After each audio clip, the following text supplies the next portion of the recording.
It is currently June the 5th, 2020. Been a crazy year. It's really been a crazy year. Been a lot going on. I think any year where we have to worry about murder hornets and plagues and riots, it's always fun. But you know what? This also been the year that Cardano really found itself, and you guys as a community have just absolutely been wonderful. And no matter how bad it gets, it's always good to do an AMA with all of you. I feel like everybody's become family in their own way. So thank you for listening. After all these years, still being part of the program, still asking great questions, means a lot to me, and it always cheers me up. You know what else cheers me up is how amazing Cardano is becoming. And we just announced today the virtual summit. We released the website for it. I tweeted it.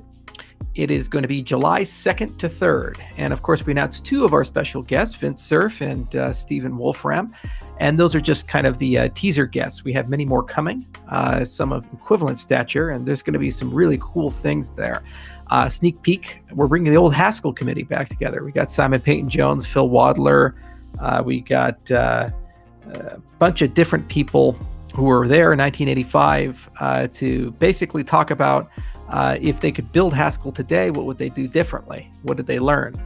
So that's going to be a lot of fun too. Kevin Hammond's amazing, and he's been great to work with. He'll be on the panel. John Hughes will be on the panel. We'll see if we can get John Launchbury as well. We reached out to him, and hopefully he'll be able to come. He does great work at Galois and also at DARPA. So anyway, let's get to your questions, huh? Let's have some fun. Oh, yeah, Caitlin Long is definitely coming. Taylor Lindholm is coming. Oh, we got everybody. Brought the whole crew back together, guys. It's going to be a celebration. Thousands of people will probably end up attending. We'll have lots of cool announcements. There's some surprises that are coming. And it's just a wonderful opportunity to put a flag in the ground, say Shelley has shipped, and talk about the consequences of that, and talk about where we're going, the future. The reality is we've built Leviathan. We've built probably the most sophisticated piece of software ever constructed in our industry. And it's important that people understand that. You see, I'm not happy with the level of discourse and dialogue and the quality of journalism in our space. It really annoys the hell out of me when I spend an hour talking to somebody about intricate, detailed, nuanced things, and I get an article out of it that says, price go up, good. Other people bad, according to Charles. That's basically it. It's like, come on, guys. Be better, do your damn job. If you can't write about nuance, then just go write for a blog or something. But if you're part of a real organization, you're a real journalist, then think deeply about the narrative. What do you want to say? The story behind what we're doing. Over the last 5 years, it's been an incredible story, if you really think about it.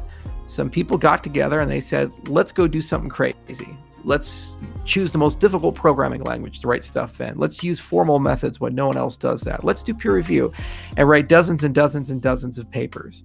And then let's do that over a long period of time and not know where we're going to go in the beginning, but gradually find it out. And then not only find it out, but find out the best path for everybody and create a culture where we can keep doing this for decades. And every year we get better and better at it. Every year we get smarter and smarter at it.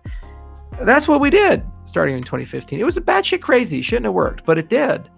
And now you're here and we have this huge community, and we are now at the threshold of decentralization. We're going to wake up very soon. We'll have this dynamic and decentralized system. And every single person who said, we're just a wallet, we're nothing, we've accomplished nothing, 3 years and just a white paper, what the hell are they going to say?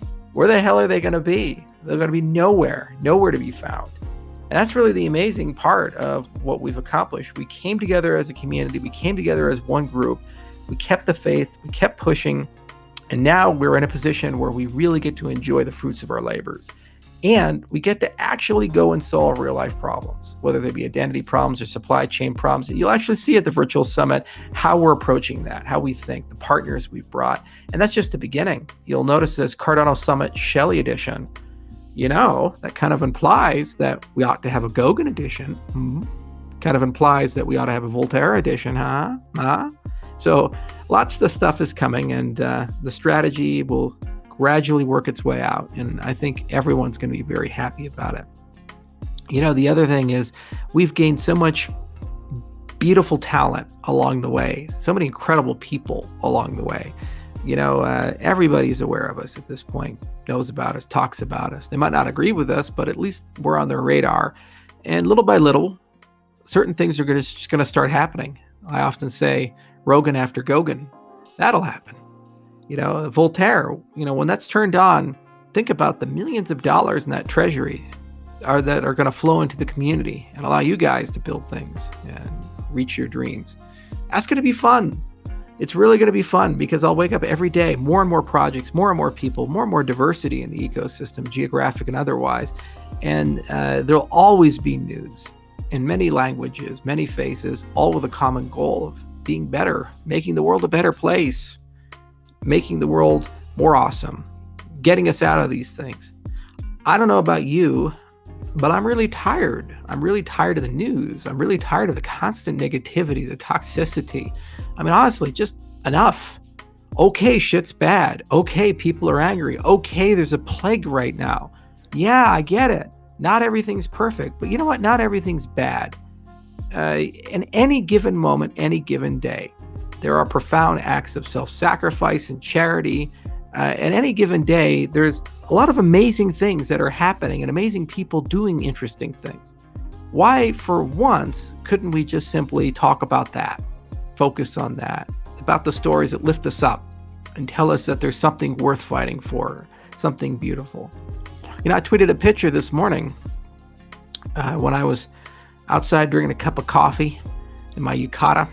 I looked at my flag. I always have a flagpole, always have a flag. I guess I'm a stereotypical American in that respect. And I saw it there just with the sun on the back and floating around.